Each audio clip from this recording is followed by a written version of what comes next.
Hello bachcho, let's see this question. The question says for a certain crystal, the unit cell axial lengths are found to be A is equal to 5.62 angstrom, B is equal to 7.41 angstrom, and C is equals to 10.13 angstrom. The three coordinate axes are mutually perpendicular. क्या given है हमें जो three coordinate axes हैं वो एक दूसरे से mutually perpendicular हैं.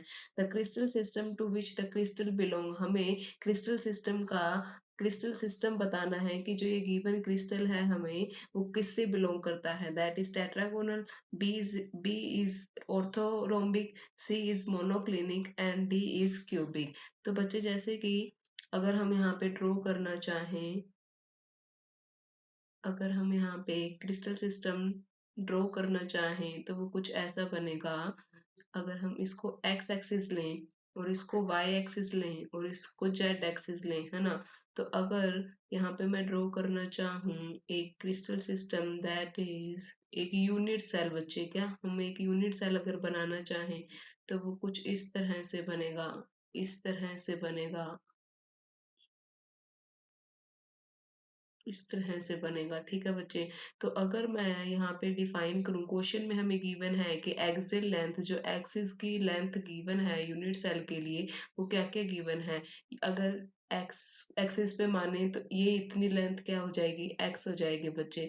और इसको हम क्या बोलेंगे, बाय डायरेक्शन में इसी एज लेंथ को, यूनिट सेल की एज लेंथ को क्या बोलेंगे, बी. एंड जेड डायरेक्शन में इसको क्या बोलेंगे, edge length of unit cell को सी बोलेंगे. ठीक है बच्चे, क्या बोलेंगे, सी बोलेंगे. अब अगर यहाँ पे मैं देखूं, इन्होंने हम अल्फा बीटा गामा क्या है, इंटरप्लेनर जो है एंगल्स होते हैं. तो जो एक्स और वाई के बीच में जो प्लेन है उसके एंगल क्या होता है बच्चे, अल्फा होता है. उसका एंगल क्या होता है, अल्फा होता है. और जो वाई और जेड के बीच में होता है वो एंगल क्या होता है बच्चे, एक्स और वाई और जेड के बीच में एंगल क्या होता है.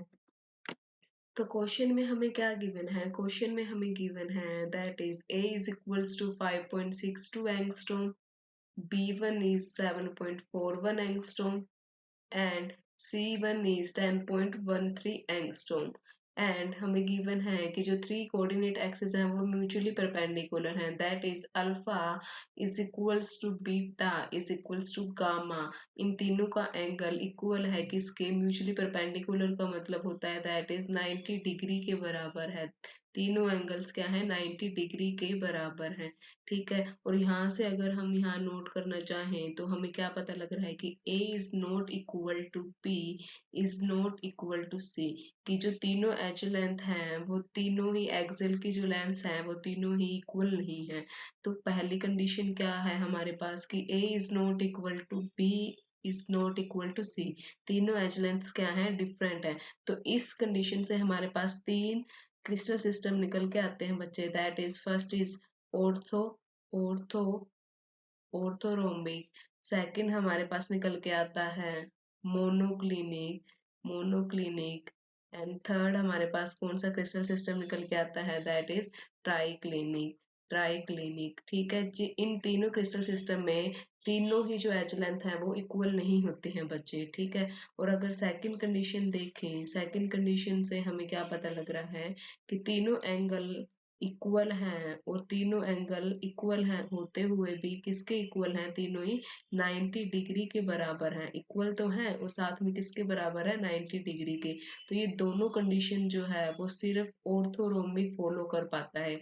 क्या है बच्चे, सिर्फ ऑर्थोरोम्बिक ही फॉलो करता है. That is orthorhombic is the correct answer. ये वाली कंडीशन क्या है, ऑर्थोरोम्बिक ही फॉलो कर पाता है. ठीक है बच्चे. और तो हमारा करेक्ट ऑप्शन कौन सा हो जाएगा, that one, that is B, orthorhombic. I hope you understood it well. Best of luck.